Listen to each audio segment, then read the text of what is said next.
It's Read Across America Day, and this is one of my favorite days because I love to read and honestly probably need a 12-step program for the amount of books that I'm always buying or recommending or gifting to friends.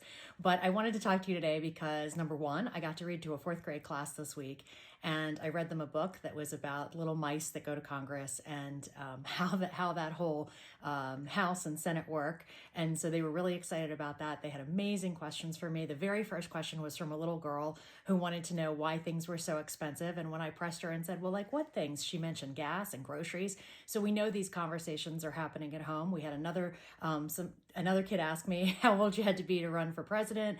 And another boy asked me if you could be convicted of crimes and still get elected as president. So there were a lot of really good questions, and our fourth graders are certainly thinking a lot.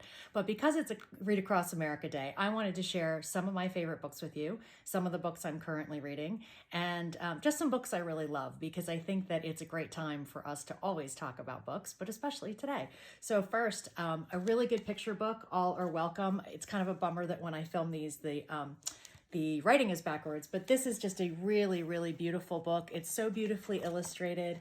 It shows how we are all unique, but we're all special, and how all are welcome. And it celebrates different traditions of so many children in the book. And so I love that. It was something I enjoyed reading with my son, and I think that you will absolutely love it. Another book that teaches American history in a graphic way, which I think is so accessible, not just for young adults, but also for regular adults, is America Redux.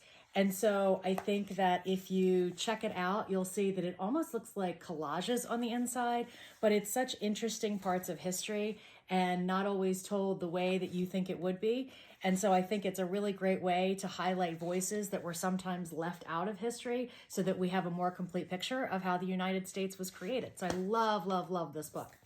I want to highlight also a couple Connecticut authors, and one happens to be my best friend. And I have to tell you that this book has been awarded so many times over across the country. It's a great middle grade novel, and it's called The First Rule of Climate Club. It is such a great book. There was a book that preceded this called Dress Coded. Again, the author is Carrie Firestone, so I hope you'll check it out. But it's very accessible, especially for children that are maybe a little more hesitant to read. It's written partially in podcast form, and so I think that it's super accessible. The chapters are very short, so it's good for kids to be able to transition from one chapter to the next. And as I said, it's been awarded many times over. Definitely a librarian favorite. A book that I often gift to people is written by our own representative, Congresswoman Rosa DeLauro. It's called The Least Among Us. I have to tell you, it has had great impact on me about how I think about policy. And it's a really good history lesson, too, of how we get to where we are on certain issues.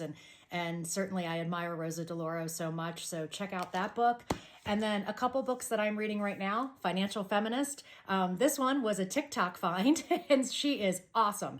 So any young woman in your life, this is a really, really good book to get them started on how to be financially independent, and especially to be able to have great wealth over time. I think it's super accessible. She also has a podcast, so check out Financial Feminist. And then last but not least, in my current readings, I read a lot of nonfiction when I can during the day, but at night I switch over to fiction because honestly, I need my brain to settle down a little bit. But Poverty by America. This is the same author, Matthew Desmond, who wrote Evicted.